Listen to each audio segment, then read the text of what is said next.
Sometimes, the hardest part of loving someone is realizing that love alone isn't enough to make them stay. Hey everyone, welcome to Carvey Books, your little corner where we dive into the magic of books, personal growth, and all the emotions that come with them. Today we're diving into a book that feels like sitting down with your best friend who just poured her heart out to you, Gabrielle G's The Man I Loved Too Much. This book will tug at your heartstrings, especially if you've ever been in love so deeply it made you question everything about yourself. So grab a cup of coffee or tea, and let's talk about love, heartbreak, and finding your worth. Stay with me because this book hit home in more ways than one. All right, here's the gist of the story. The Man I Loved Too Much is a memoir where Gabrielle G takes us on a deeply personal journey of loving someone who just couldn't love her back in the way she deserved. The story is raw and emotional. It's about a woman giving her all in a relationship that slowly chips away at her confidence and happiness. At the start, love feels intoxicating. She's willing to overlook the small moments of neglect, the little red flags, because her heart is already in too deep. But here's the painful truth. Sometimes we mistake attachment for love. We think if we just try harder, if we just give a little more, we'll finally be enough. And that's where codependency creeps in. The need to feel needed, the fear of being alone, the desperation to prove our worth to someone who isn't even asking us to. It starts with this whirlwind romance. She's fully invested, doing everything to make the relationship work, but over time she realizes that the man she loves isn't meeting her halfway. He's emotionally unavailable, distant, and honestly a bit selfish. But like so many of us, she keeps holding on, thinking, if I love him enough, maybe he'll change. The beauty of the book isn't just the heartbreak. It's her awakening. She starts asking herself the tough questions. Why am I settling for less? Why do I feel so small in this relationship? And that's when the story shifts.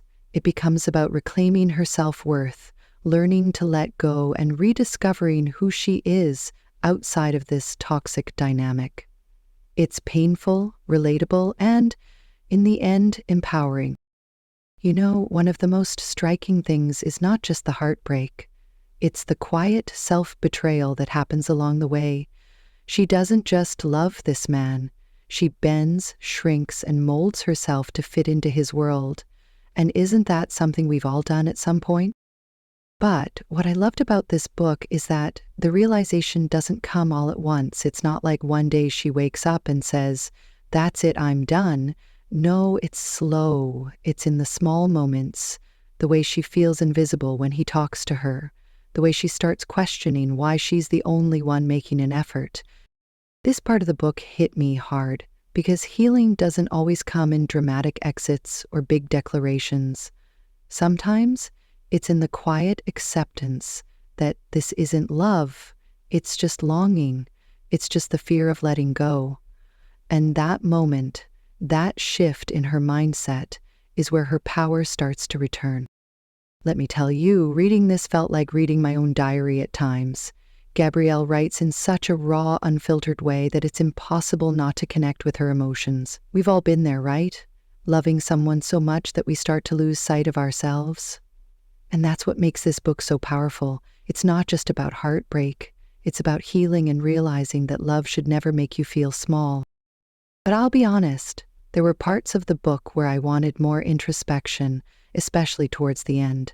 I wanted to see more of her growth and how she rebuilt herself after leaving the relationship. But maybe that's the beauty of it. It leaves you thinking about your own journey and what healing looks like for you. So, would I recommend this book? Absolutely. If you've ever loved someone who didn't love you the way you deserved, or if you've struggled to find your way back to yourself after a toxic relationship, this book is a must-read. It's raw, it's emotional, and it's a reminder that walking away is sometimes the bravest and most loving thing you can do for yourself. It's not just a book. It's like a hug, a wake-up call, and a pep talk all in one. But don't just take my word for it. Pick it up and see how it speaks to you. All right, that's it for today's review. If you've read The Man I Loved Too Much, let me know your thoughts in the comments. Did it hit you as hard as it hit me? And if you haven't read it yet, what's stopping you? Also, don't forget to like, share, and subscribe if you enjoy these cozy book chats.